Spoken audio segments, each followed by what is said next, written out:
the Mahabharata, the great war of the gods and men. Welcome back, everyone, to my channel. We're continuing our grand journey through the greatest mythological epics of the world, exploring the timeless stories that shaped human history, faith, and destiny. And today, we enter one of the most monumental tales ever told, the Mahabharata, the great war of the gods and men. Long before written words carved the memory of nations, there was an ancient land, Bharata, the cradle of kings and sages. In this land, the threads of destiny were spun not by men, but by the gods themselves. It is the story of a kingdom divided by ambition, of brothers bound by blood yet torn by fate, the Pandavas and the Kauravas. It is the story of warriors whose courage defied death, of a prince who faced his own heart on the battlefield, and of a god who revealed the eternal truth of the universe. In the smoke and thunder of Kurukshetra, where duty clashed with desire and heaven watched in silence, the fate of mankind was decided. This is not merely a war, it is the struggle of the soul, a divine drama of love, betrayal, faith, and the search for righteousness. This is the Mahabharata, the great war of the gods and men. Chapter 1. The birth of the Kuru dynasty, before the age of men and kingdoms, before the clash of steel and the cries of war. The land of Bharata lay serene under the gaze of the gods. Rivers glistened like flowing jewels, mountains rose as the spines of sleeping titans, and the air itself hummed with divine presence. It was here, in this sacred realm, that destiny began to weave its most intricate design. The story of the Kuru dynasty, whose blood would one day stain the fields of Kurukshetra. At the heart of the ancient world stood Hastinapura, a city of light and learning, ruled by the noble king Shantanu. He was a man of wisdom and strength, descended from a long line of warriors who traced their lineage to the very gods. Yet even a king cannot command his heart, and Shantanu's heart belonged to the river goddess, Ganga, whose beauty was like the first dawn after creation. One day, as Shantanu stood upon the banks of the Ganga, he beheld her rising from the mist, her form shimmering like liquid moonlight. He fell to his knees, entranced. "Divine One," he whispered, "if you are not illusion, then grant me your hand." Ganga smiled, her voice flowing like the river itself. "I will be yours, king of Hastinapura, but on one condition: you must never question my actions, no matter how strange they seem. If you do, I will leave you forever." Blinded by love, Shantanu agreed. Their union was blessed by heaven, and soon a child was born, radiant and pure, the first heir of the Kuru line. But to Shantanu's horror, Ganga took the newborn to the river and cast him into the current. The king was struck silent, his heart breaking, yet he remembered his promise. Again and again this happened. 7 sons born, 7 sons drowned. The people whispered, the king despaired, but he held his tongue until the 8th. When Ganga lifted the final child toward the water, Shantanu could bear it no longer. "Stop," he cried. "What curse drives you to destroy our children?" Ganga turned to him, sadness in her divine eyes. "You have broken your vow, my love, but you deserve the truth." She revealed that their sons were the 8 Vaishas, celestial beings, cursed to be born as mortals for stealing the sacred cow of the sage Vasishta. She had freed 7 by returning them to the river. Only the 8th, "This child," she said, "will be your greatest blessing and your greatest sorrow. His name shall be Devrata, but the world will know him as Bhishma." With those words, Ganga vanished into the river, taking the child with her. Years later, when the boy had grown into a radiant warrior and sage, she returned him to Shantanu, trained by the gods, unmatched in battle, wise beyond men. The oath of Bhishma. Time passed, and King Shantanu ruled in peace, until one day, walking beside the river once more, he met a maiden named Satyavati. She was the daughter of a fisherman, yet her beauty shone like starlight upon still water. The king's heart, once broken, stirred again. He asked for her hand, but her father refused. "My lord, my daughter's sons must inherit the throne, or she will not wed." Shantanu's heart trembled. He could not betray his heir, Bhishma. Yet, when Bhishma learned of his father's grief, he rode to the fisherman's hut and made a vow that would echo through eternity. Before gods and men, Bhishma raised his hand and declared, "I renounce my claim to the throne of Hastinapura. Never shall I marry, never shall I father children. I will live and die in service to my king." The heavens thundered in awe, and the waters of the Ganga stilled. From that moment, he was no longer Devavrata. He was Bhishma, the terrible one, for the oath he had taken was beyond mortal strength. Satyavati became queen, and Shantanu's heart knew peace once more. But destiny had only begun to spin its web. Seeds. Satyavati bore 2 sons, Chitrangada and Vishitravirya. But Shantanu soon passed from the world, leaving Bhishma as protector of the realm. The elder son, Chitrangada, died in battle, and Vishitravirya, though crowned king, was weak of will. To ensure the dynasty's survival, Bhishma himself rode forth and brought him to brides Ambika and Ambalika, princesses of Kashi. But fate struck once again. Vishitravirya died young, leaving no heir. The line of kings stood broken, and Hastinapura trembled on the edge of ruin. Satyavati, desperate, called upon a secret from her past, the sage Vyasa, her son by the god Parashara. Through the sacred rite of Niyoga, Vyasa fathered 3 sons upon the widowed queens, Dhritarashtra, Pandu, and Vidura. Thus, the Kuru dynasty was reborn, not by the will of men, but by the hand of destiny itself. But even as the cradle rocked, the gods whispered among themselves. 4 from these sons would rise to rival lines, the Kauravas and the Pandavas, and through them, the world would be torn apart by the greatest war ever fought by gods and men. Chapter 2. The Curse of Blindness and the Birth of the Princes. The dawn broke over Hastinapura, bathing its marble towers in gold. The kingdom was at peace, yet within its royal halls, fate stirred like a serpent beneath still waters. The sons of Vyasaborn, through divine will, were destined to lead, but destiny seldom grants gifts without cost. The birth of Dhritarashtra. The first to be born was Dhritarashtra, son of Ambika.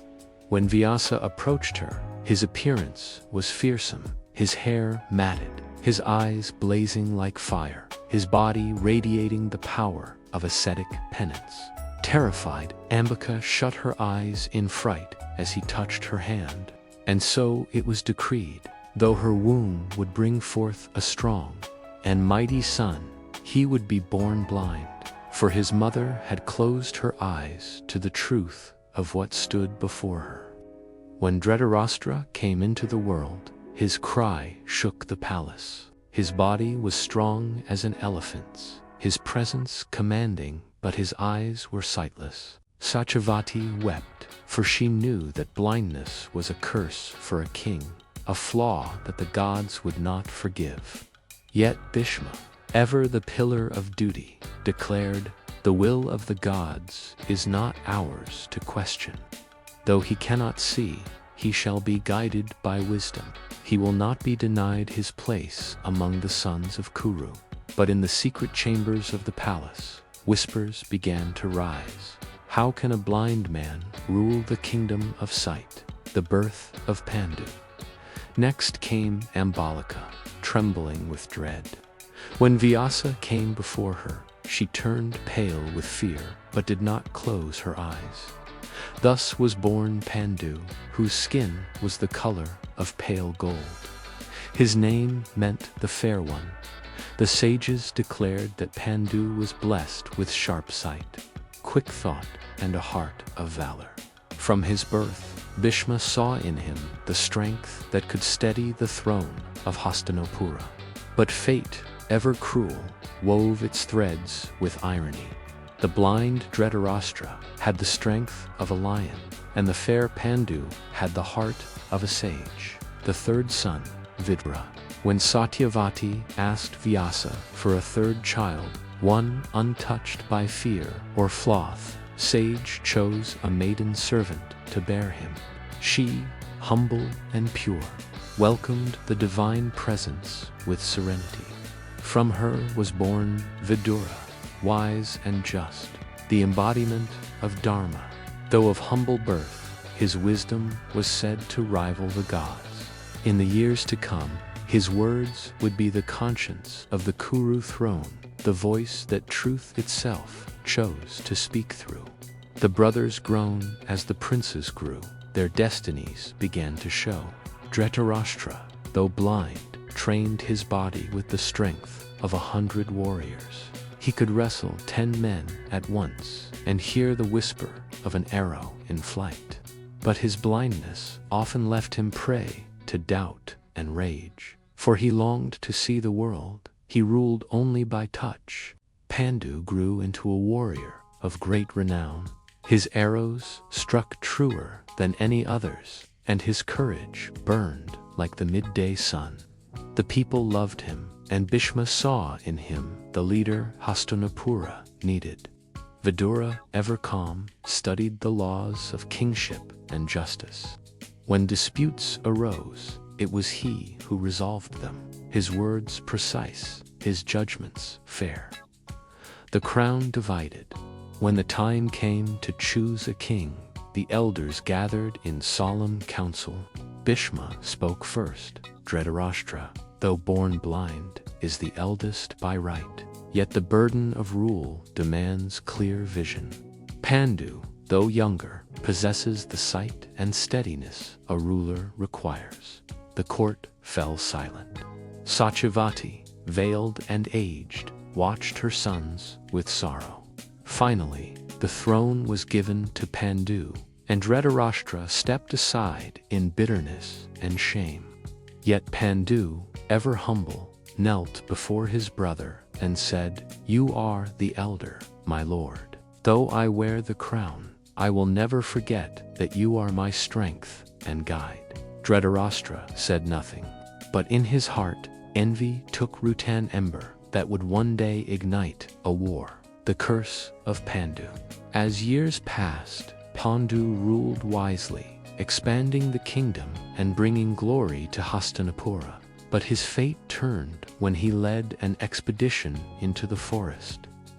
There, while hunting, he loosed an arrow at a pair of deer entwined in love. The arrow struck Trubad as the deer fell. A voice cried out, "Pandu, you have slain not beasts, but a sage and his wife, cursed in this form. For this sin, you too shall be cursed. Should you embrace your wife in love, death will claim you at once." The forest fell silent. Pandu dropped his bow, horror in his eyes. He renounced his crown and withdrew to the mountains, leaving the kingdom to Dhritarashtra. There, in exile, with his 2 wives, Kunti and Madri, Pandu sought peace through penance. But the curse shadowed him still, for he yearned for sons to continue his line. It was then that Kunti, remembering a divine gift from her youth, the mantra of the gods, called upon the heavens to bless her womb. Thus, from the fire of divine union, would soon be born the 5 heroes who would change the fate of the world. Chapter 3. The Birth of the Pandavas and the Kauravas. The air in Hastinapura was heavy with silence. King Pandu had gone into exile in the mountains, burdened by his curse, while Dhritarashtra, the blind prince, now sat upon the throne. Yet, though the kingdom seemed at peace, the future of the Kuru dynasty hung in uncertainty. There were no heirs to carry its name. The despair of Kunti. In the quiet valleys of the Himalayas, where Pandu and his wives sought solace, Kunti would often gaze upon her husband's face, sorrow etched into her eyes. Pandu, once the mighty ruler, now wore the robes of an ascetic. The curse weighed on him more than any chain. One evening, as the sun sank behind snow-capped peaks, Pandu spoke softly. "Kunti, my heart burns with longing. The throne I left behind needs heirs, and yet I can never hold my children in my arms. What greater torment can a man endure?" Kunti bowed her head. She remembered the day long ago when the sage Durvasa had visited her father's palace. Pleased by her devotion, he had granted her a divine mantra wand that could summon any god to bless her with a child. Her heart trembled with hope. "My lord," she said, "if the gods will it, we shall yet have sons to bear your name." The firstborn, Yudhishthira, that night, beneath the sky blazing with stars, Kunti whispered the mantra and called upon Dharma, the god of righteousness. The earth trembled, and a radiant being appeared before her, wreathed in golden light. "Kunti, pure of heart," the god spoke, "your devotion has reached the heavens. A son shall be born of my essence, wise, just, and steadfast in virtue. From that divine union, Yudhishthira was born the child of Dharma, destined to embody truth and justice. Even as an infant, his calm gaze and serene presence stilled the hearts of all who beheld him." The second-born, Bhima. Pandu, overwhelmed with gratitude, urged Kunti to call upon another god, for the strength of one son would not suffice in the age of war to come. Kunti recited the mantra once more, and from the heavens descended Vayu, the god of wind and strength. His voice roared like thunder. "May your son possess the might of 1,000 elephants, the courage of storms, and a heart untamed by fear." Thus was born Bhima, whose first cry shook the trees around the mountain. As a child, he broke rocks in play, and once survived falling into a ravine unharmed. Strength flowed through his veins like a raging river. The third-born, Arjuna, at last, Pandu said, "We have virtue and strength." Once more, Kunti called upon the mantra, and this time, Indra, king of the gods, appeared in a blaze of lightning. "I shall bless you with a son who will be the greatest warrior the world has ever known, none matched in courage, flawless in aim, peerless in honor." And so, Arjuna was born, the child of thunder and valor. Even in his cradle, his hands seemed to grasp invisible strings. As if reaching for the bow, he would one day wield the celestial Gandiva.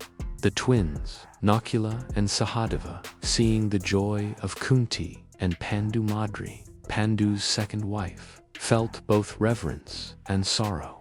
She too longed for children to bless her husband.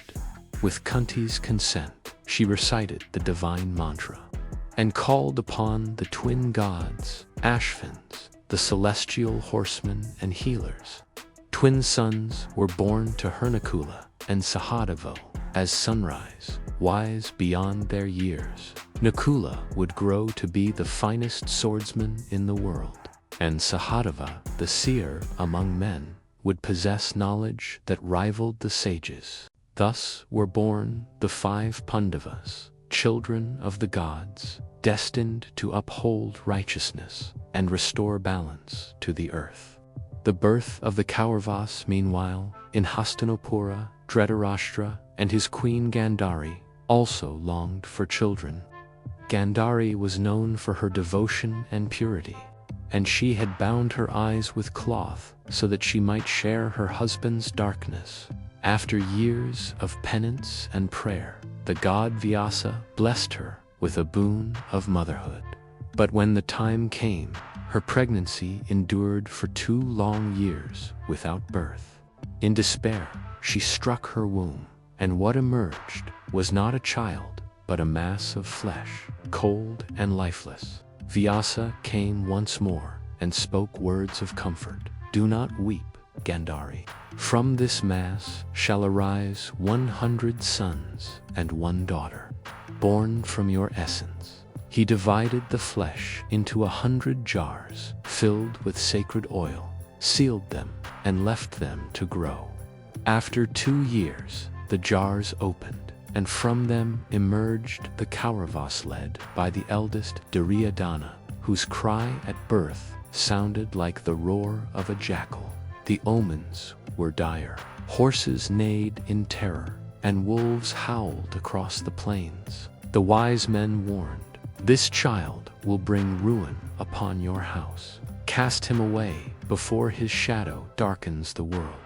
But Dhritarashtra, blinded by love, refused. "He is my firstborn. He shall be king after me." And so, the seeds of fate were sent 2 lines of royal blood, the Pandavas and the Kauravas, destined to clash in a war that would shake the heavens and the earth alike. The prophecy: one night, Vyasa appeared before Pandu in the mountains and spoke solemnly. "Your sons and those of your brother will stand on opposite sides of dharma. Their war will cleanse the world of corruption, but its cost will be beyond measure. You, Pandu, will not live to see it." Soon after, overcome by passion for Madri, Pandu forgot his curse. As he embraced her, death struck him like lightning. Madri, stricken with grief, chose to join him on the funeral pyre. Kunti returned to Hastinapura with her 5 sons, and Dhritarashtra received them with mixed emotionally love, tinged with jealousy. And so began the childhood of the Pandavas and Kauravas, brothers in name, rivals in destiny, heirs to a war foretold by the gods. Chapter 4. The rivalry begins. The education of princes. The city of Hastinapura gleamed beneath the morning sun, its golden towers reflecting across the river Ganga. From the royal palace to the training grounds, the air was alive with the sound of conch shells, war drums, and the laughter of young princes. The heirs of the Kuru dynasty had begun their education, a generation destined for glory and ruin alike. The house of Kuru, under one roof, lived the sons of Pandu and the sons of Dhritarashtra, the 5 Pandavas, Yudhishthira, Bhima, Arjuna, Nakula, and Sahadeva, grew alongside the 100 Kauravas, led by their proud and fiery eldest brother, Duryodhana. To all outward eyes, they were kin, cousins bound by blood and duty. Yet, beneath the surface, a storm was forming, a storm born of envy, pride, and prophecy.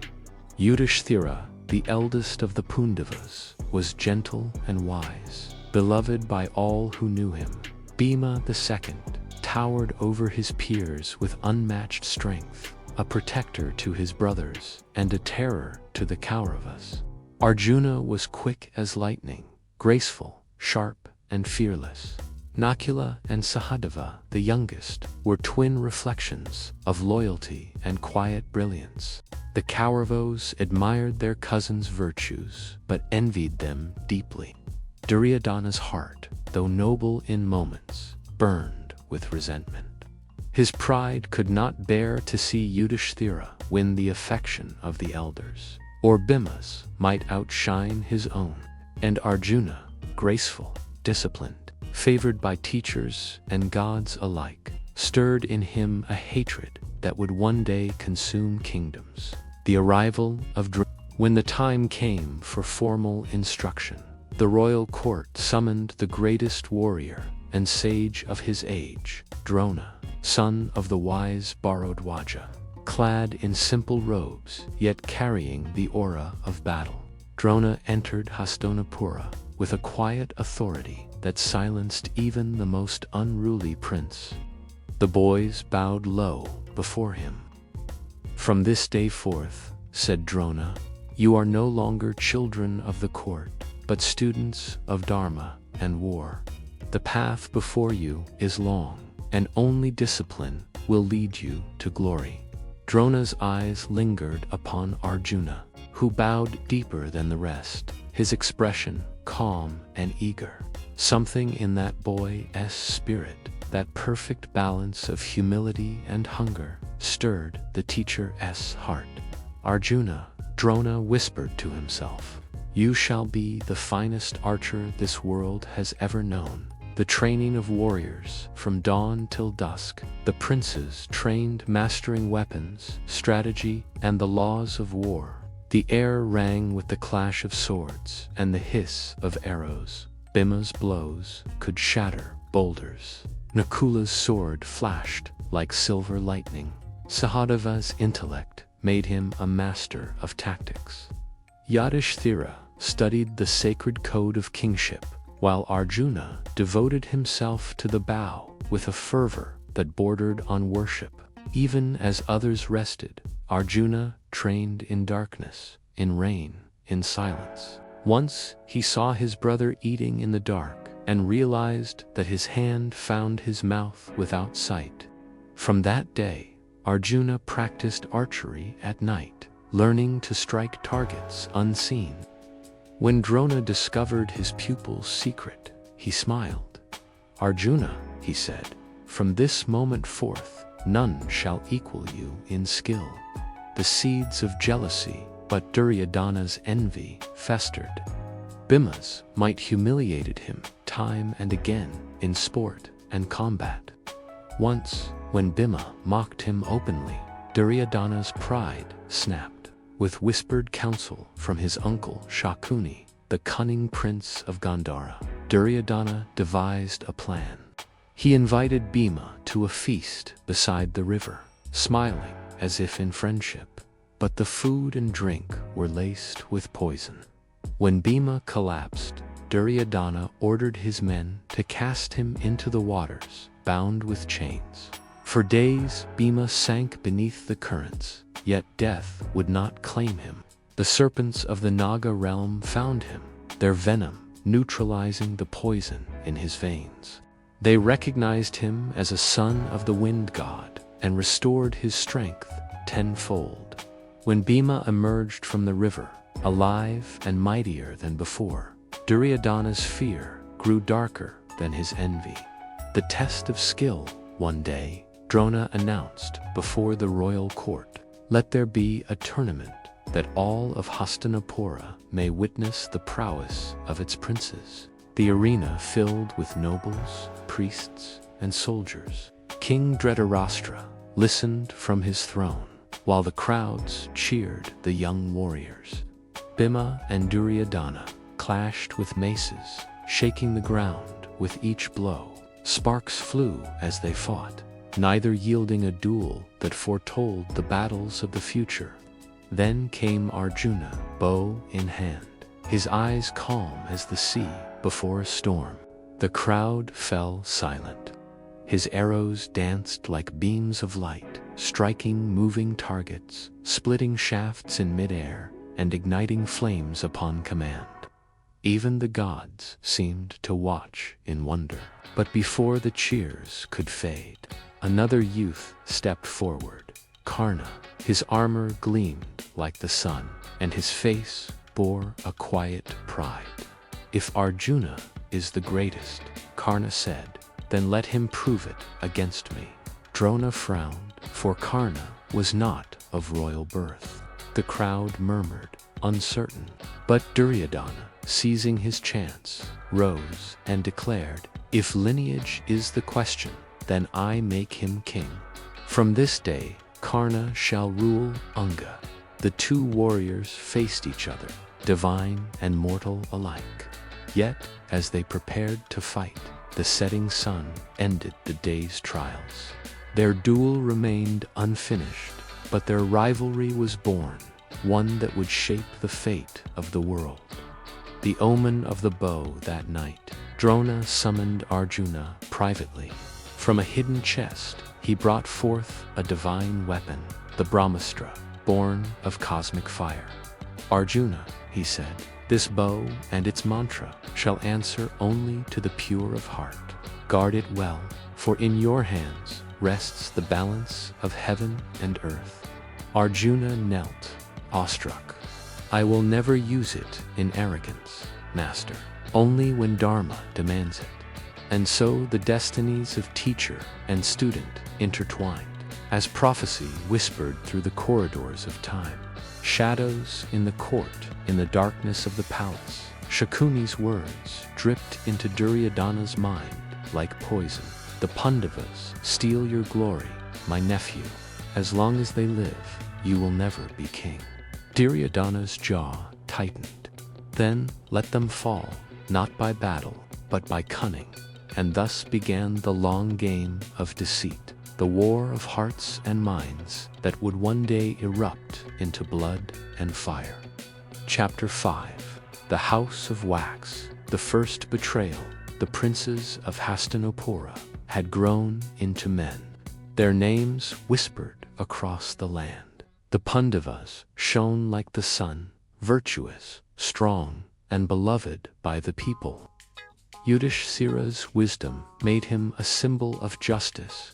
Arjuna's valor inspired poets, and Bhima's strength became legend. Yet the brighter their glory, the deeper Duryodhana's shadow grew. The poison of envy, night after night, Duryodhana brooded in the marble halls of the palace. He watched the people praise his cousins and curse fate. Why, he spat, do they love the sons of Pandu more than the sons of their king? Beside him, his uncle Shakuni, the master of deceit, smiled thinly. Because, my prince, men love what they fear, and they fear virtue more than power. The Pandavas must fall, not in battle, but in the silence of their sleep. Duryodhana's eyes gleamed like embers. Then let their deaths come as a gift, the crown of Hastinapura in the royal court. The old king Dhritarashtra gathered his sons and nephews. The throne of Hastinapura needed an heir, and whispers of succession filled every corridor. Bhishma, the grand patriarch, spoke with gravity. By the laws of the realm, Yudhishthira, son of Pandu, should inherit the crown. The words fell like thunder. Duryodhana's heart burned as courtiers bowed to Yudhishthira. My lord, he hissed to his father, will you let the son of your dead brother rule while your blood sits in the dust? Dhritarashtra's blindness weighed heavier than ever. He loved his sons, yet feared the wrath of destiny. Let there be peace between you, he said, trembling. I will give Yudhishthira the province of Kandavuprasha to rule. Let this divide the kingdom fairly. The decision appeased the council, but enraged Duryodhana. Half a kingdom, he muttered. I will not rest until I have it all. The birth of a plot that night. In the dim glow of oil lamps, Shakuni unveiled his plan. Let us invite the Pandavas to a celebration far from the city, far from their guards. We shall build them a palace worthy of kingship, carved not from stone, but from wax and ghee. Duryodhana grinned. A house of beauty and death. Shakuni's eyes glittered. And when they sleep beneath its golden roof, fire will do what swords cannot. The journey to Varanavada. The next morning, a messenger arrived at the Pandavas' residence. Bowing deeply before Yudhishthira, Prince Duryodhana invites you and your brothers to Varanavada, where a splendid palace has been built in your honor. The king himself wishes you to see it. Yudhishthira exchanged a quiet glance with Bhima. The invitation was too sudden, too sweet, but Bhishma and Vidura, the wise uncle, urged caution. Vidura took Yudhishthira aside and whispered, "My child, the road to Varanavata is lined with smiles that hide knives. Look for what does not burn, that shall be your salvation." Yudhishthira bowed deeply, understanding the riddle. The palace of wax. The Pandavas and Queen Kunti arrived in Varanavata to great fanfare. Before them stood the palace, dazzling in its splendor, its walls gleaming like amber in the sun. The townsfolk called it the Laksagriha, the house of lac. Inside, the air carried a strange, sweet scent. When Bhima pressed his hand against the walls, they left an oily residue. "Brother," he murmured, "this is no marble, it is wax and resin. One spark, and it would burn like the sun." Yudhishthira nodded grimly. "So it is, as Vidura warned." The hidden tunnel days passed, and the Pandavas pretended ignorance. They hosted feasts, gave alms, and laughed with the locals, all while keeping a watchful eye. At night, under the cover of darkness, they met with a loyal servant sent secretly by Vidura. The man bowed low. "My lords, beneath this palace runs an old tunnel. I will dig it to reach the riverbank beyond the forest. When the time comes, it will be your path to life." Night after night, they dug in silence. The sound of scraping earth mixed with the distant rustle of flames waiting to be born. The night of fire, on the night of the full moon, Duryodhana's spy lit the palace from within. Flames burst forth like the roar of demons. The air turned molten, walls dripping like honey in hell. The people of Varanavata woke to chaos, the sky painted red, screams echoing from the inferno. It was said that the sons of Pandu had perished in the blaze. But beneath the earth, through smoke and darkness, the Pandavas crawled through the secret passage. Kunti led them with trembling hands.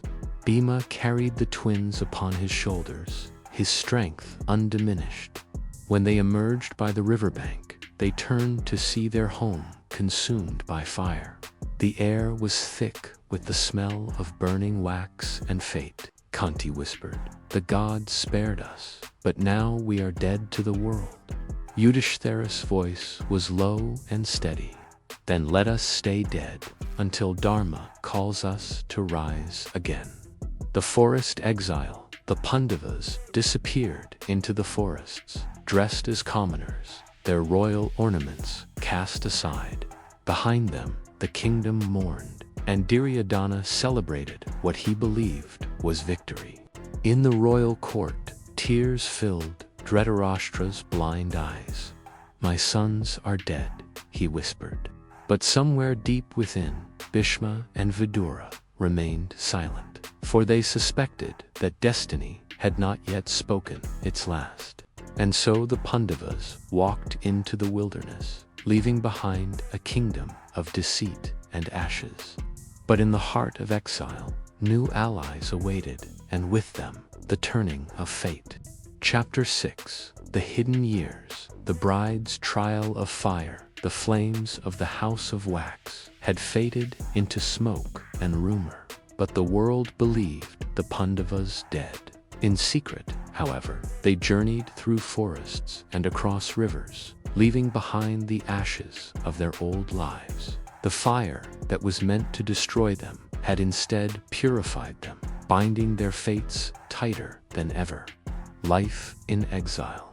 Disguised as wandering Brahmins, the Pandavas and their mother Kunti roamed the wild lands beyond Hastinapura.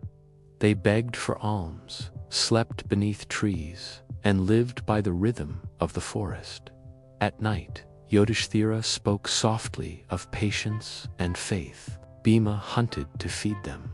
Arjuna trained beneath the moon, his arrows striking trees like thunderclaps. Kunti, though weary, never let despair take root. My sons, she would say, those who walk through the fire of injustice are tempered like steel. The gods do not abandon the righteous, they test them.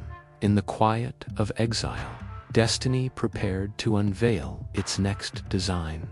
The festival of Panchala far away. In the kingdom of Panchala, King Drupada brooded on an ancient humiliation. Years before, he had been defeated by Drona, the very teacher of the Pandavas, and vowed revenge. To achieve it, he performed a sacred fire ritual, seeking divine aid. From the flames emerged two children, Drishtadumna, born to slay Drona, and Draupadi, whose beauty shone brighter than dawn. Her eyes carried the depth of destiny, her spirit fierce as a goddess. The fire had not only given her life, it had given her purpose. When she came of age, Drupada announced a Swayamvara, a bride's tournament. Princes and warriors from across the land were invited to compete for her hand. The challenge: to string a massive steel bow and shoot a single arrow through a spinning target reflected in water. The Pandavas hear the call. One afternoon, while gathering alms in a small village, the Pandavas heard travelers speak of the contest. Arjuna's eyes brightened with a spark long unseen, a test of skill and destiny. Such things are never chance, he murmured. Yudhishthira agreed. Let us go, but in silence. The gods may yet reveal their plan. And so, dressed as humble Brahmins, the Pandavas journeyed to the city of Panchala. The gathering of kings, the royal arena gleamed with gold and banners, filled with the greatest warriors of the age. There stood Karna, his armor glinting like the sun, Shalya, the mighty king of Madra, and countless others whose pride could rival the gods themselves.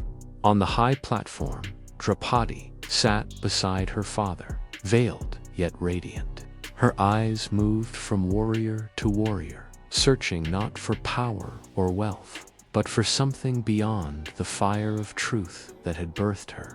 King Drupada raised his hand. Behold, noble princes, he who can string this bow and strike the target shall win my daughter's hand. But beware, this is no test for the unworthy, the failed attempts.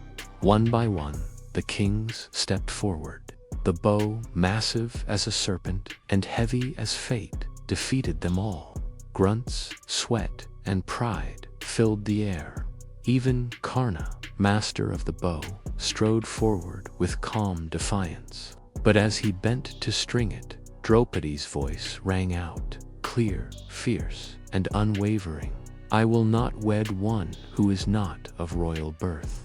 Karna froze, his pride wounded deeper than any sword could cut. He turned away without a word, his silence heavy with fire.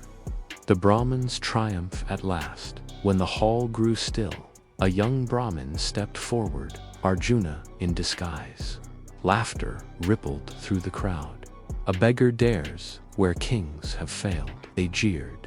But Arjuna's eyes held the calm of the ocean before a storm. He bowed to the altar of Shiva, lifted the bow with effortless grace, and strung it in a single motion. The twang of the string echoed like thunder through the hall. Then, in one fluid movement, he aimed and released. The arrow whistled upward, pierced the spinning target through its reflection, and struck dead center. The arena fell silent. Then came a roar, shock, disbelief, awe. Draupadi rose, her face alight with something that was neither surprise nor hesitation. She stepped down from the dais and placed the victory garland around his neck. You have conquered not with power, but with destiny, she said softly. The battle of the kings, but not all, rejoiced. The defeated kings cried out in fury, drawing their swords. This Brahmin has insulted us. No priest shall steal the honor of warriors. Arjuna's brothers rushed to his side. Bhima, laughing like thunder, tore a tree from the ground and brandished it as a club. The kings charged, and chaos erupted. Arjuna's arrows flashed, Bhima's blows shattered armor. Nakula and Sahadeva fought with twin blades like twin storms. In moments, the arena became a battlefield.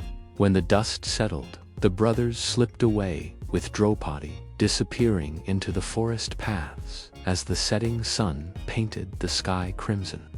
The revelation that night, they returned to their humble dwelling. Kunti, hearing their laughter, called out, "What have you brought today, my sons?" Bhima grinned. "A prize beyond all others, mother, a wife."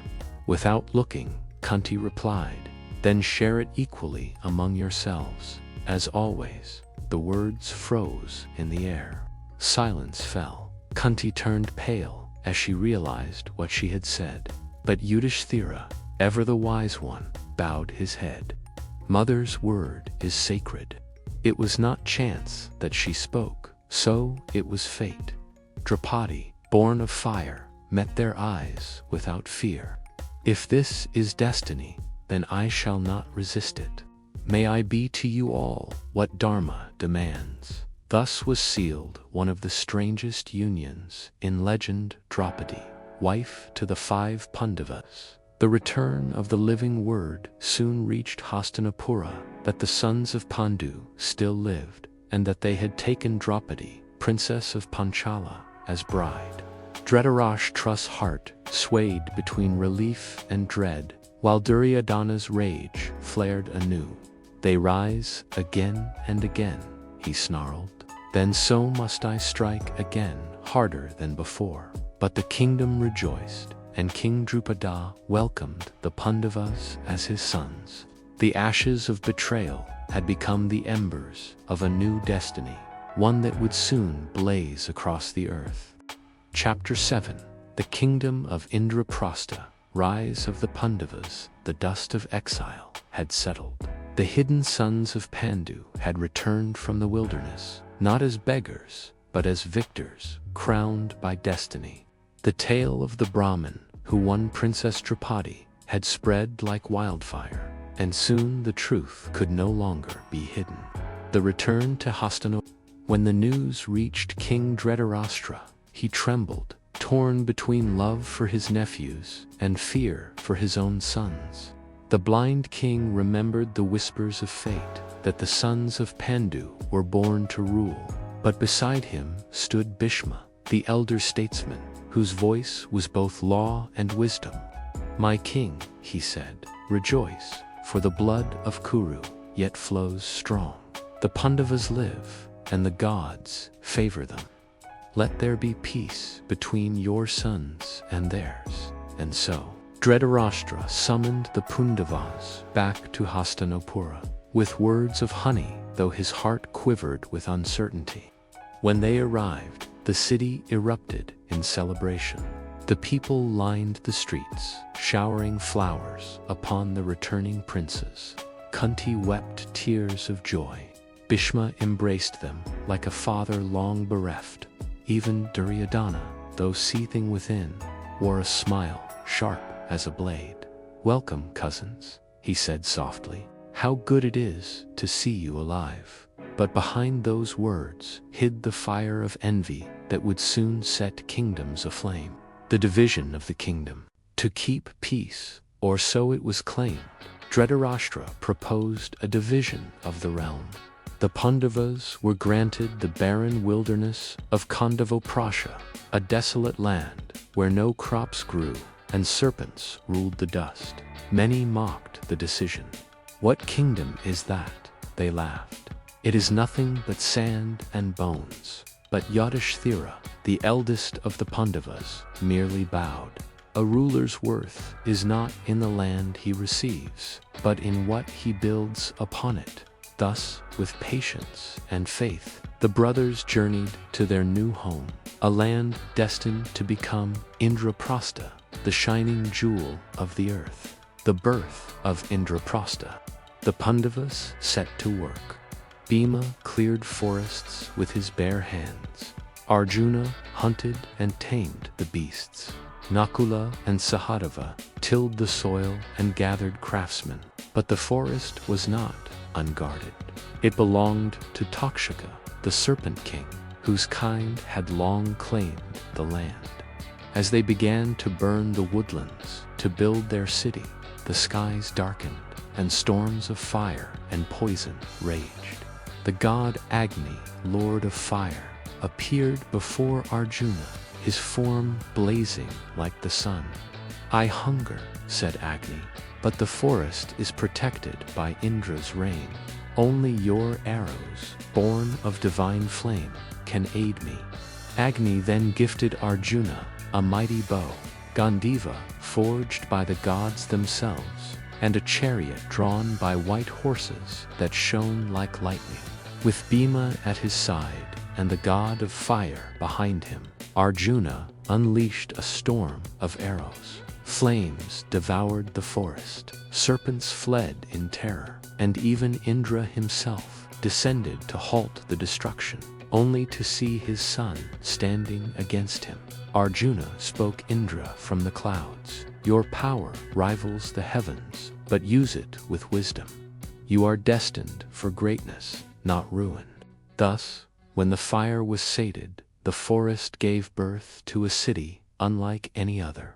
Palaces of marble rose from ash. Gardens bloomed where serpents once crawled. It was called Indraprastha, the city of the gods, the reign of Yudhishthira. Under Yudhishthira's just rule, Indraprastha prospered. The markets overflowed with gold and spices, and the laughter of children echoed through its streets. People said it was as if Dharma itself walked among them, wearing the face of a man. Draupadi reigned beside her husbands, radiant and wise, her fire tempered by grace. The Pandavas, once beggars in disguise, now ruled a kingdom that rivaled Hastinapura itself. But peace, in the house of Kuru, was never meant to last. The visit of Narada. One day, the sage Narada, divine messenger and mischief maker, came to Indraprastha. He greeted the Pandavas with laughter that carried both blessing and warning. "You are bound together by love and fate," he said. "But remember this, the harmony of 5 hearts sharing one queen is as fragile as moonlight on water. Guard your unity, or the heavens will weep." Then he vanished as suddenly as he came. His words lingered like a shadow in their hearts. The rise of Maya, the architect, in gratitude for saving him during the burning of the forest. A celestial architect named Maya appeared before the Pandavas. "You spared my life, O heroes. Allow me to build a palace worthy of the gods." What rose from his hands defied mortal craft. The palace of illusions shimmered like a mirage. Its floors of glass appeared as pools of water. Its columns gleamed like sunlight, and its halls seemed endless. Visitors lost their way within it, entranced and bewildered. It was beauty born of divine deception. The palace stood as a symbol of Pandava glory, but also as the spark that would soon ignite Duryodhana's wrath beyond reason. The invitation to disaster. When Duryodhana came to visit, his eyes widened with disbelief and envy. He mistook a glass floor for a pond and lifted his robes. He thought were open doors. From behind silken veils, dropped he laughed softly, a sound like chimes in the wind. But to Duryodhana it struck like an arrow. His pride shattered, and humiliation filled his heart like poison. "I will see them bow before me," he whispered to Shakuni. "I will strip them of everything, their gold, their city, their very honor." And thus, in the glittering heart of Indraprastha, destiny planted the seed of ruin. A game of dice. Chapter 8. The Dice Game. The Fall of Indraprastha in the Golden Halls of Indraprastha. where laughter once echoed and the scent of sandalwood filled the air, the wheel of fate began to turn toward darkness. The Pandavas had built a realm of peace and prosperity, but peace breeds envy, and envy, when left unguarded, becomes the serpent that bites the heart. The whisper of Shakuni. Far away in Hastinapura, Duryodhana sat in silence, his mind haunted by the splendor he had witnessed. He saw the palace of illusions, its shining glass floors, its boundless halls, the people's adoration, and he felt himself shrinking before his cousin's glory. His uncle Shakuni, the cunning prince of Gandhara, saw the fire within him and smiled a serpent's smile. "Why burn with envy, my prince?" he said softly, "when destiny itself can be turned by a simple game. The Pandavas are men of honor, and honor makes fools of kings." Shakuni, master of deceit, held dice carved from the bones of his ancestors, cursed dice that would obey his will. "Invite Yudhishthira to play," he whispered. "Let the game decide who truly deserves the throne." The invitation. Messengers arrived at Indraprastha, bearing Dhritarashtra's royal seal. The message was smooth as silk and cold as iron. "Come, O sons of Pandu, to Hastinapura. Let there be friendship between brothers, sealed not by war, but by a game of dice." Yudhishthira hesitated. He was a man bound by dharma, his word as sacred as law, yet his heart whispered caution. Draupadi, radiant with wisdom, warned him. "My lord, beware. Shakuni's tongue drips honey, but his heart is venom." But Yudhishthira sighed. "If the elders command, I cannot refuse. To deny the game is to defy the throne." And so, the Pandavas rode to Hastinapura, unarmed, unsuspecting, and led by duty into a snare of fate. The game begins in the royal court. Duryodhana sat beside Shakuni, his eyes glittering with malice. Yudhishthira took his seat across the golden board, the dice glinting under the torches like fangs in the dark. "Play, cousin," Duryodhana asked. "For honor's sake," Yudhishthira replied. The dice rolled, Shakuni smiled, and the fall began.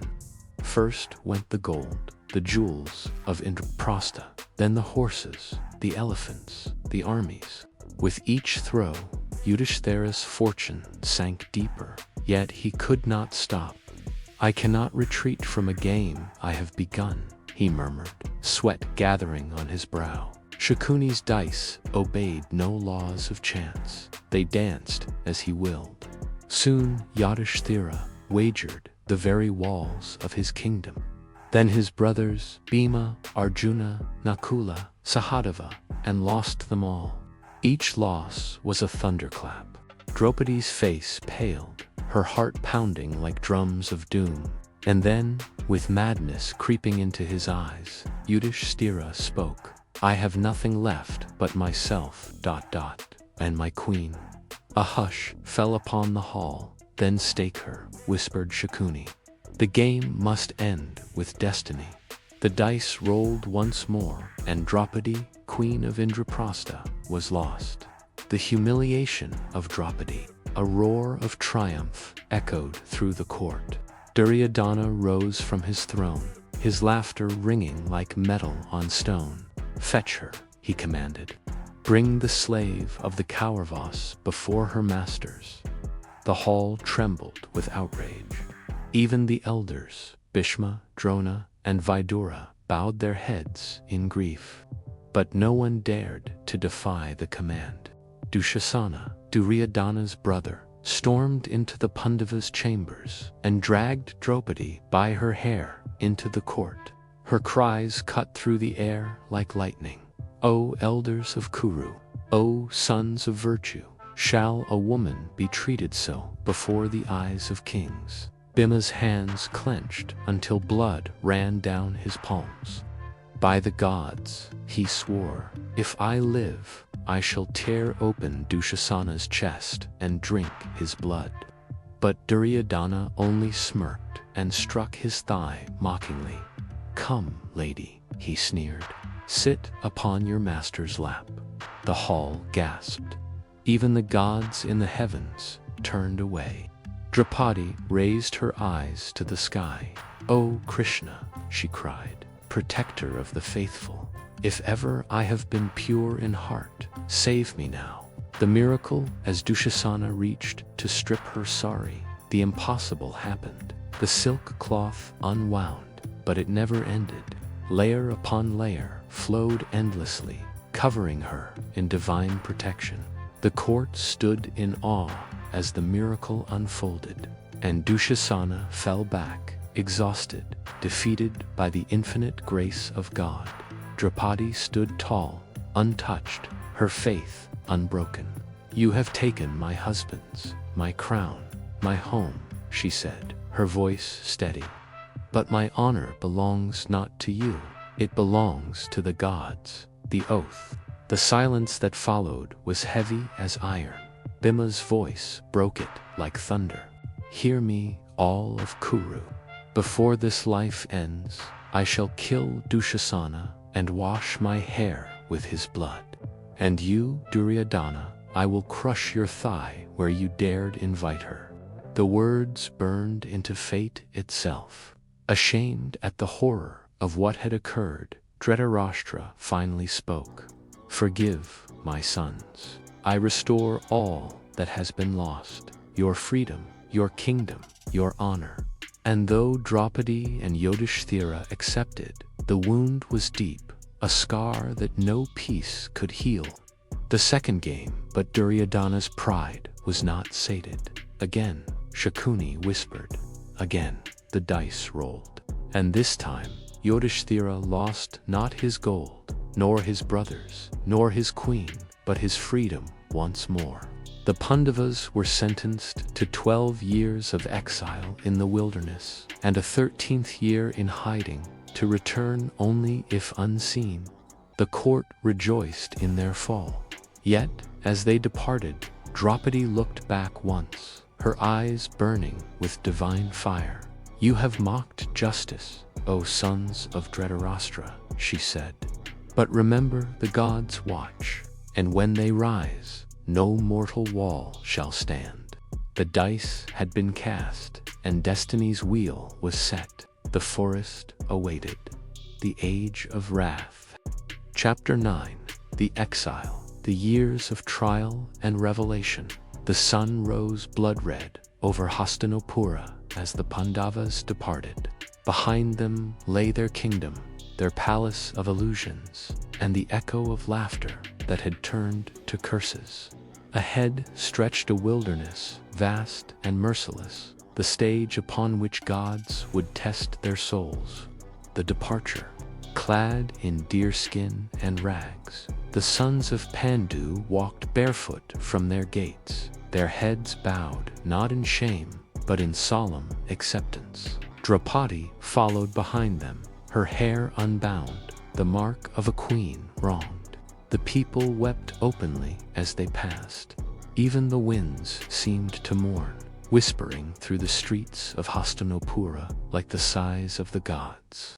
"Look," they cried, "our true kings are driven into exile, while the wicked sit on golden thrones." But Yudhishthira raised his hand in silence. "The path of dharma is not the path of comfort," he said. "It is the fire that purifies the soul." Thus began the 12 years of wandering, a journey not merely through forest and mountain, but through the depths of destiny itself, the forest of Kamyaka. Their first refuge was the forest of Kamyaka, where the air was heavy with incense and the songs of unseen spirits. Here the Pandavas built a humble dwelling beside the Saraswati river. Bhima hunted to feed them. Arjuna practiced his bow beneath the stars. Nakla and Sahadeva tended to the horses, while Yudhishthira spent his nights in prayer, his heart heavy with guilt. Draupadi, though clothed in bark, walked with the grace of a goddess. The forest bowed before her, the trees whispering her name. The queen who had lost everything, yet carried herself like dawn reborn. But peace would not last, for envy once sown grows even in exile. The visit of the sages one evening, a company of sages arrived, their eyes shining with divine wisdom. They blessed the Pandavas for their endurance. Among them spoke the sage Lamasha, who said, "O sons of Pandu, do not see your exile as punishment, but as preparation. The gods do not test those they deem unworthy." He told them of holy sites across Bharata, places where the earth still trembled with the footsteps of the divine. "Go forth," he said, "visit these sacred lands. There you will find strength and the favor of heaven." And so the Pandavas journeyed, guided by the sages through forests, mountains, and holy rivers. They bathed in sacred waters, met hermits who had seen creation's dawn, and heard tales of gods who once walked the earth. Each step was a lesson, each trial a mirror of their own souls. Arjuna's divine quest, but the heart of this exile was not only endurance, it was destiny calling. One night, as the fire crackled low, the sage Vyasa appeared before Arjuna. His voice carried the echo of time itself. "O son of Kunti, soon you will face war, not against men, but against fate. To triumph, you must seek the favor of the gods. Journey to the mountains, where heaven meets earth. There Indra awaits." Arjuna bowed, his resolve unshaken.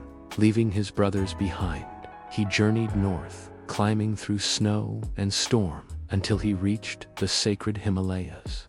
There, beneath the whispering peaks, he began his penance, standing upon one leg, unmoving. For months that turned to years, the gods watched, the winds fell still, and at last Indra, king of the heavens, descended in a chariot of light.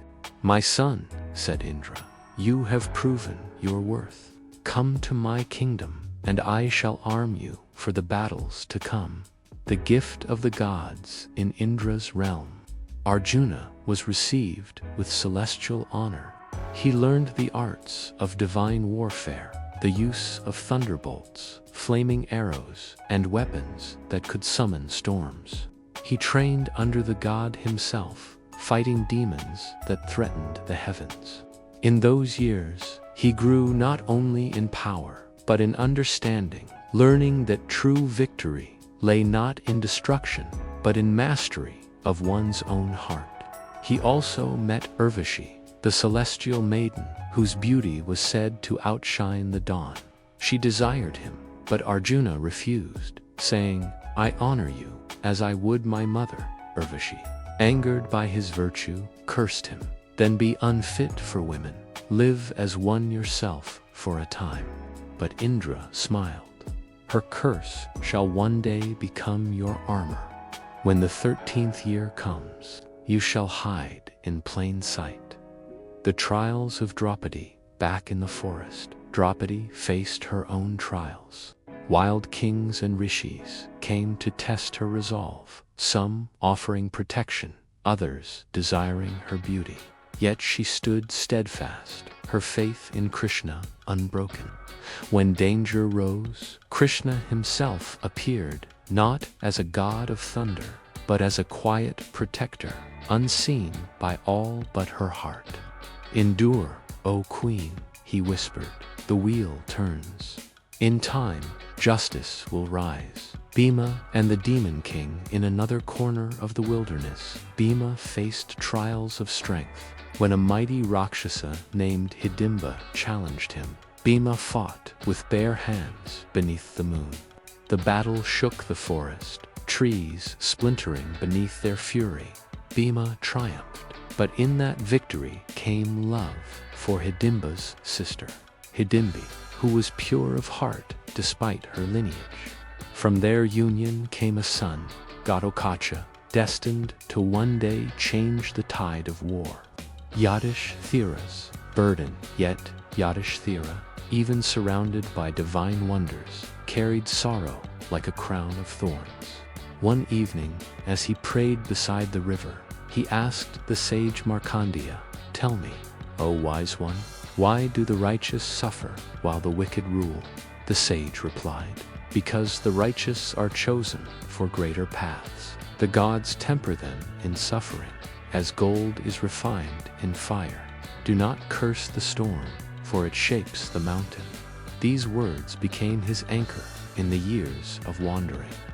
The 13th year, at last, 12 years passed like the slow turning of the sun.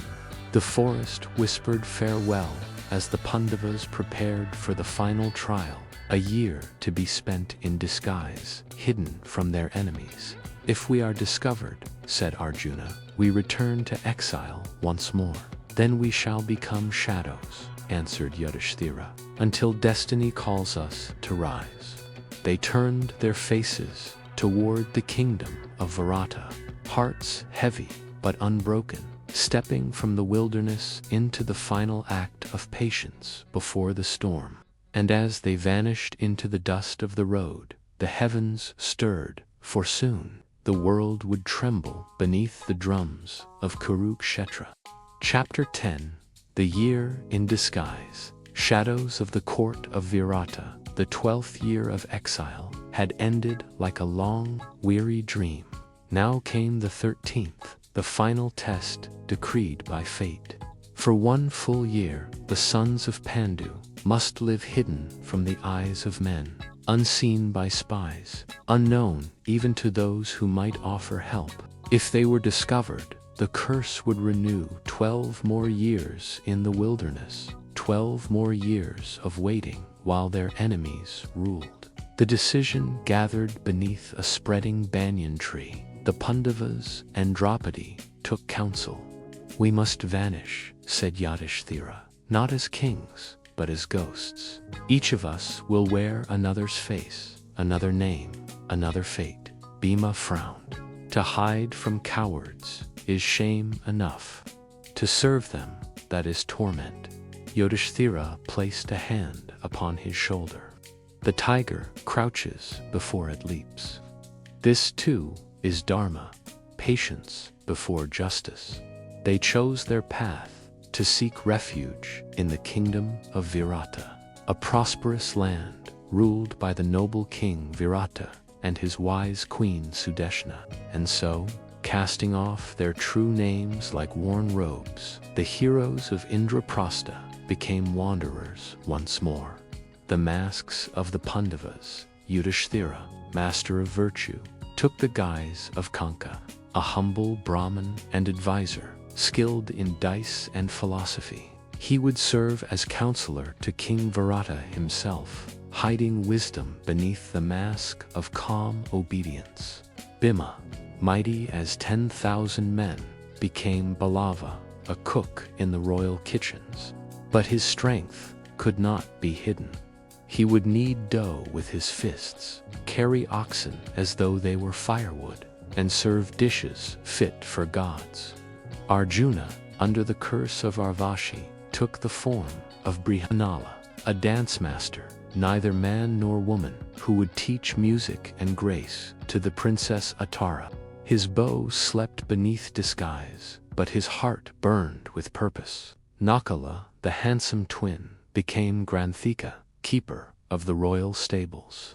No horse could resist his touch, and under his care the steeds of Virata shone like silver in the sun. Sahadeva, his brother, became Tantapala, herder of cattle. His foresight and calm made him beloved among shepherds, though few guessed that he had once commanded armies. And Draupadi, radiant as fire, took the name Sarandri, maidservant to Queen Sudeshna. She veiled her face in humility, but her beauty could not be dimmed. It glimmered like moonlight beneath the ashes of exile.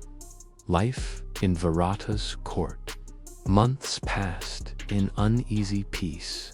The Pandavas played their roles with skill, moving through the palace like shadows, their eyes always turned toward the horizon. King Virata admired Yudhishthira's wisdom and often summoned him for counsel. "Kanka," he said, "one day your words are sharp as arrows, yet gentle as rain. Tell me, how may a ruler keep peace when envy grows among his kin?" Yudhishthira's gaze was distant. "By ruling the mind before the realm," he said softly. "A king who conquers himself fears no enemy." In the kitchens, Bhima's presence was a secret delight to the servants. He laughed loud, cooked well, and once slew a wild boar that had stormed the courtyard with a single slap. "Balava," they whispered, "is no mere man. He is a storm disguised as a chef." Draupadi's trial, but peace was never to last. One night, as she served in the queen's chambers, Draupadi caught the eye of Kikhaka, the commander of Virata's armies. He was powerful, arrogant, and blinded by desire. Again and again, he sought her favor. Draupadi refused him, her words firm as steel. "I am bound to another," she said. "My heart is not for sale to lust." Enraged by rejection, Kikhaka struck her and dragged her before the court. Draupadi fell at Queen Sudeshana's feet, crying out, "Is this the justice of Virata, that a woman's honor be trampled by a beast in armor?" The court fell silent. None dared oppose Kikhaka, for his power was great. But Draupadi's eyes burned with divine fury. That night, she went to Bhima in secret. "Brother," she whispered, her voice trembling with rage, "will you let this insult stand?" Bhima rose without a word. The death of Kikhaka in the still of night, Draupadi lured Kikhaka to the dance hall.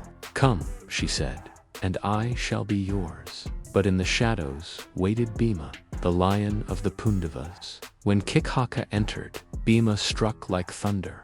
The pillars cracked beneath their battle. The torches guttered in the storm of their fury. Bhima seized him by the neck and crushed his bones to dust. When morning came, Kikhaka's body lay broken in the hall, his arrogance silenced forever. The city buzzed with terror. No one could guess who had done it, and whispers spread that a spirit had avenged the insulted maid. Draupadi's honor was restored, but the secret grew perilously thin. The looming war, as the months passed, spies from Hastinapura roamed the lands, searching for any sign of the exiled princes. Shakuni's whispers reached Duryodhana's ears. "They live still. Find them, and the curse will begin anew." But the Pandavas were cautious. They hid their strength beneath humble masks, awaiting the final day when their exile would end. The cattle raid on the eve of the 13th year's end, calamity struck. The Trigarta kings, allies of Duryodhana, attacked Virata and stole his cattle. King Virata marched to battle with his sons, leaving the palace undefended.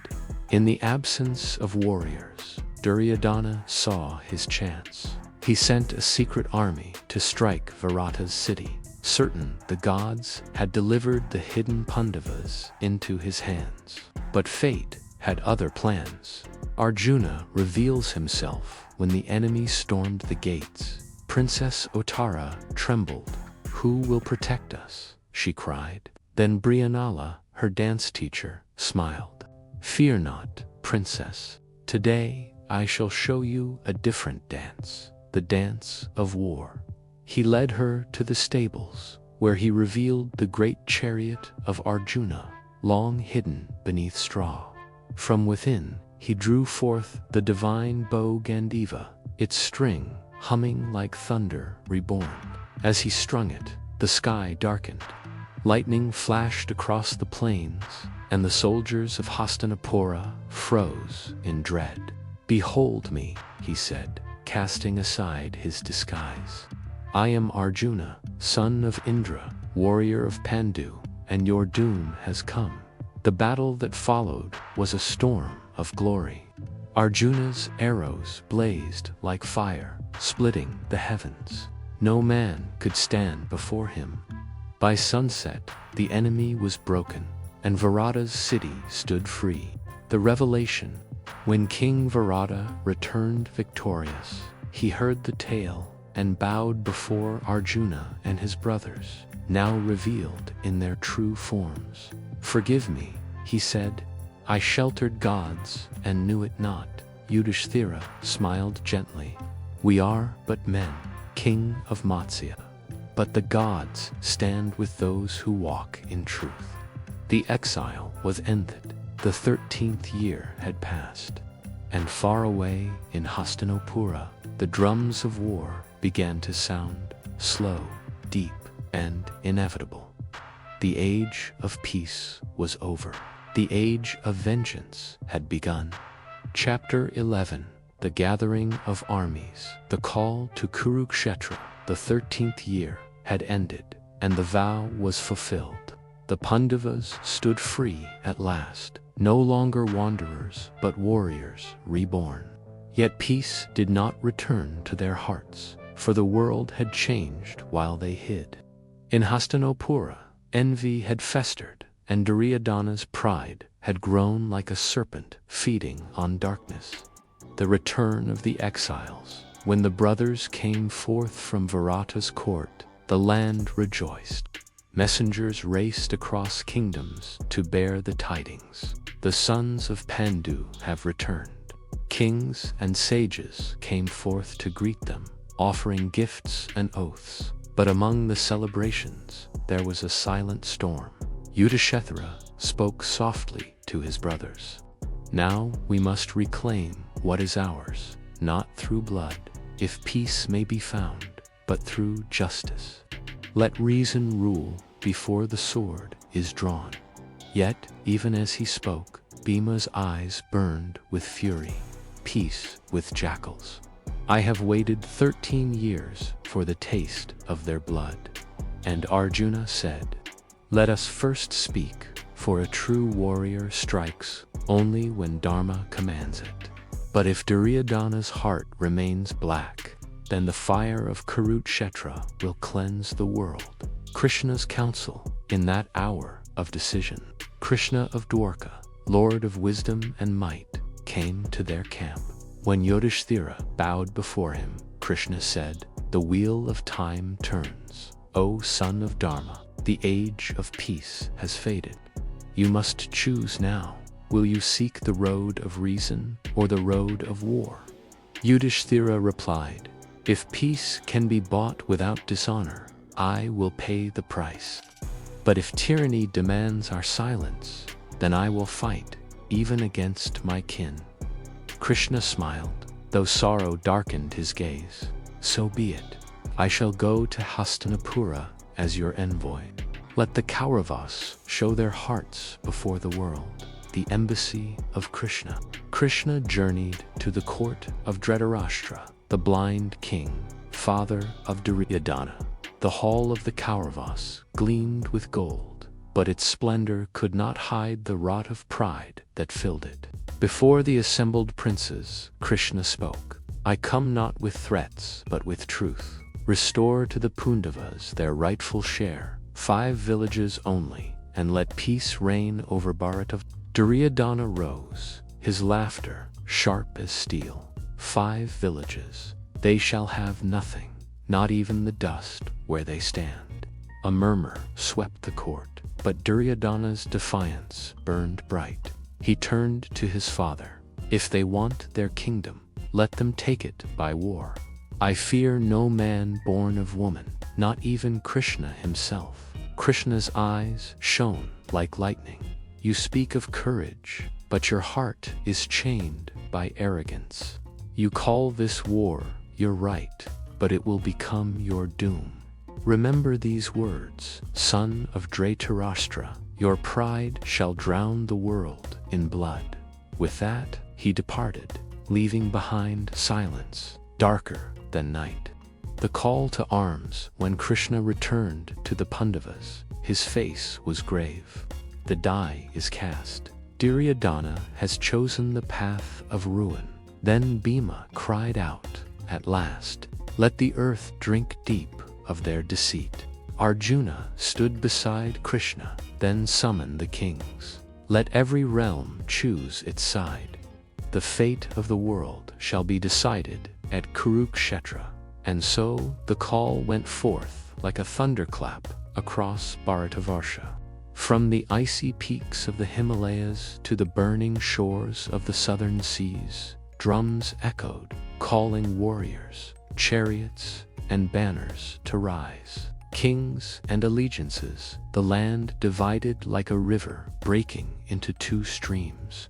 To the banner of the Kauravas came mighty kings, Bhishma, the grand elder, bound by his vow of loyalty. Drona, the master of arms, torn between duty and affection.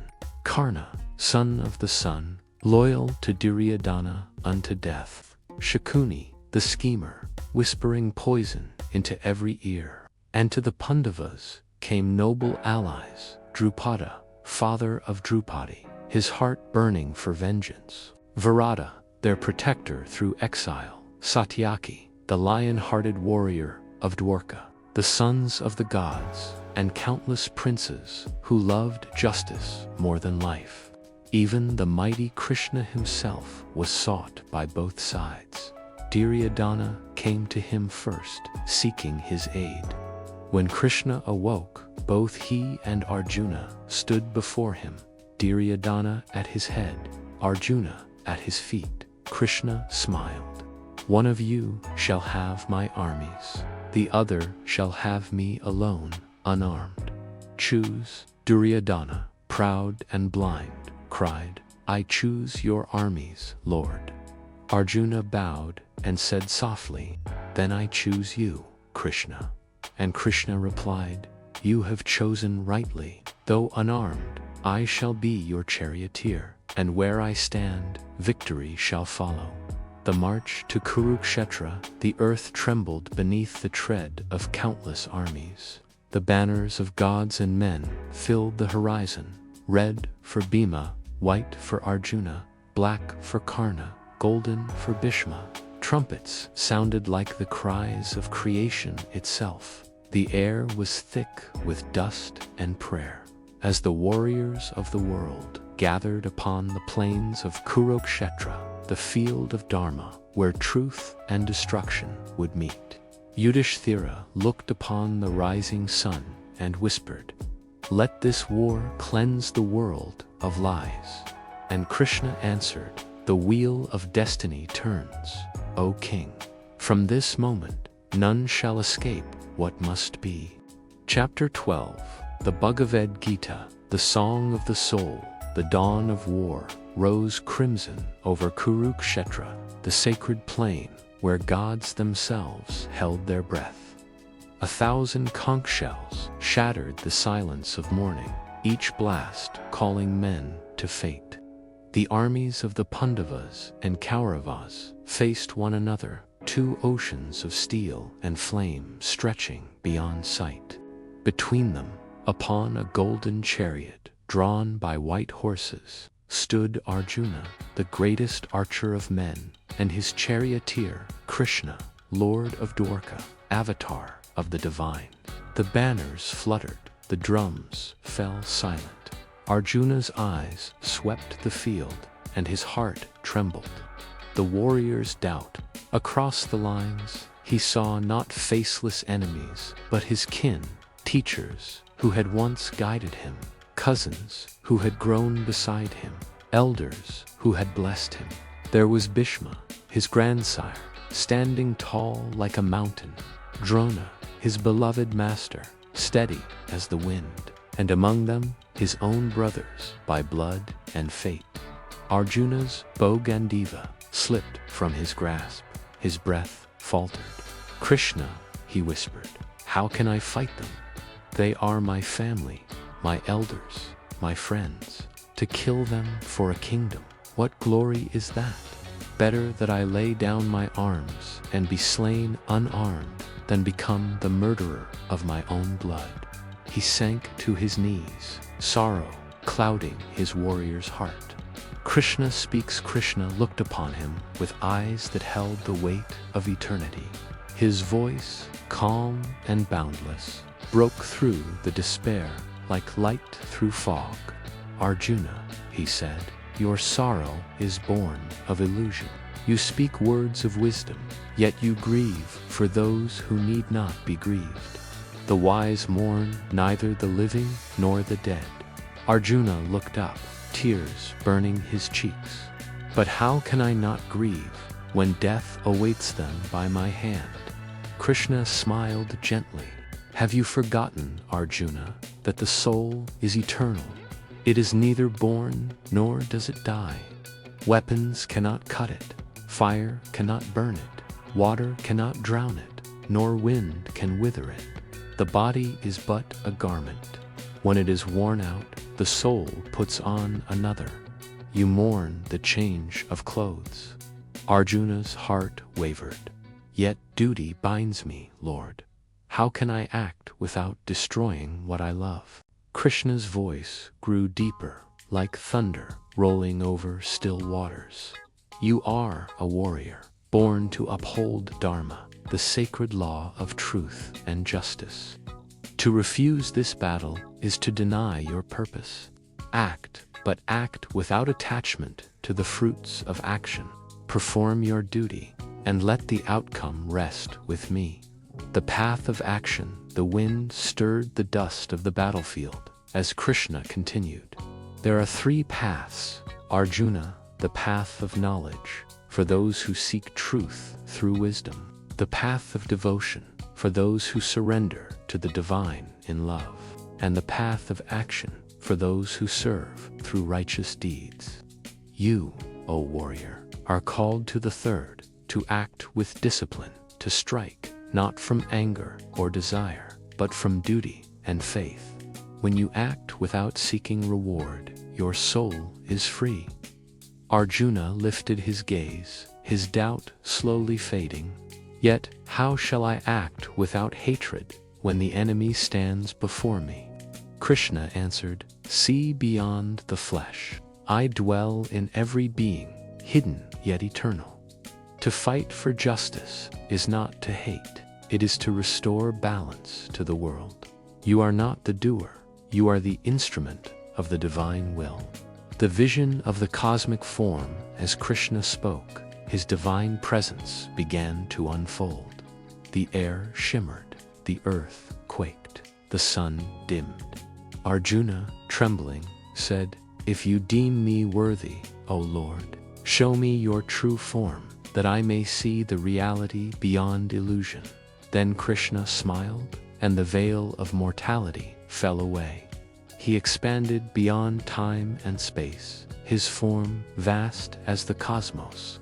Thousands of suns blazed from his eyes. Within him, Arjuna saw all creation, the gods, the worlds, the stars, and the warriors themselves, already slain, their fates sealed in the mouth of eternity. Behold, said Krishna, his voice echoing across the universe, I am time, the destroyer of worlds. All these warriors are already dead by my design. You, Arjuna, are but the hand that fulfills destiny. Rise and fight, for victory and defeat are alike before the eternal. Arjuna fell to his knees, his hands trembling in awe. Forgive me, Lord, for my blindness. I see now you are all that is, all that was, and all that will be. Krishna's light softened, returning to his human form. Arise, Arjuna, cast off your weakness, stand as my instrument, and fight not for yourself, but for righteousness.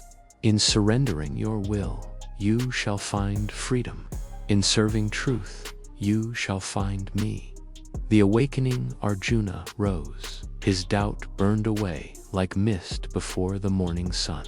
His hands were steady, his heart clear. My Lord, he said, my confusion is gone.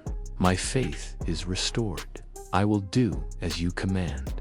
Krishna smiled, the calm before the storm. Then let the chariot roll, O son of Pandu. The world awaits the turning of fate. The conch of Panchajanya thundered from Krishna's hand, joined by the roaring blasts of 100,000 horns. The armies surged like tidal waves, and the earth itself shuddered as gods and men charged into history. And thus began the battle of Kurukshetra, where dharma and adharma clashed beneath the gaze of eternity. And the song of the soul, the Bhagavad Gita, echoed through the ages as the eternal voice of divine truth. Whenever righteousness falters and darkness rises, I am born again, age after age, to protect the good, destroy the wicked, and restore the balance of Dharma. Krishna, the Bhagavad Gita. The end of war and the dawn of wisdom. When the dust of Kurukshetra finally settled, silence ruled where thunder once roared. The rivers ran red, and the plains that had echoed with the cries of heroes now lay still beneath a mournful sky. The Kauravas had fallen. Their banners were torn, their voices lost to time. Only the Pandavas remained weary, scarred, and hollow with grief. Victory had come, but it was victory without joy. Yudhishthira, crowned king of Hastinapura, sat upon a throne of sorrow. We have won a kingdom, he said, but lost the world. What glory is there in ruling over ashes? Krishna placed a gentle hand upon his shoulder. The wheel of destiny turns for all, O son of Dharma. The war was not for gain, but for balance, for the restoration of truth. Yet even truth demands a price. The brothers ruled with justice, but their hearts never healed. Years passed, and one by one they turned away from the world. When the time came, the 5 Pandavas and Draupadi set forth on their final journey, ascending the Himalayas, seeking the gates of heaven. One by one, they fell upon the path, until only Yudhishthira remained. He reached the peak, accompanied by a loyal dog who had walked beside him through storm and snow. There, at the edge of eternity, the god Indra appeared. Come, Yudhishthira, Indra said, ascend to heaven. You are the only mortal whose virtue has not fallen. Yudhishthira looked upon the dog and replied, I will not abandon one who trusted me. To forsake the loyal is to forsake Dharma itself. Then the dog transformed, radiant, divine. It was Dharma, his father, the god of righteousness. You have passed the final test, my son, he said. Enter heaven, pure and whole. And so, Yudhishthira ascended, not as a warrior or a king, but as a soul freed from the burden of flesh and fate. The war was over, but its lessons of duty, love, sacrifice, and the eternal struggle between light and darkness echo still across the ages. For this was not merely the story of men and gods, it was the story of the soul itself, forever seeking truth amidst illusion. Next in the series, the Ramayana, the journey of the divine prince, but the tale of Bharatavarsha does not end here. From the ashes of war rises another legend, one of devotion, exile, and divine love. A story of a prince born to restore righteousness, a wife of unshakable virtue, and a demon king whose pride doomed his realm. It is the saga of Rama and Sita, of Hanuman's faith, and of the eternal battle between dharma and desire. Prepare to journey into the heart of India's most beloved epic, the Ramayana, the journey of the divine prince, where gods walk among men, and the path of virtue is tested by fire itself.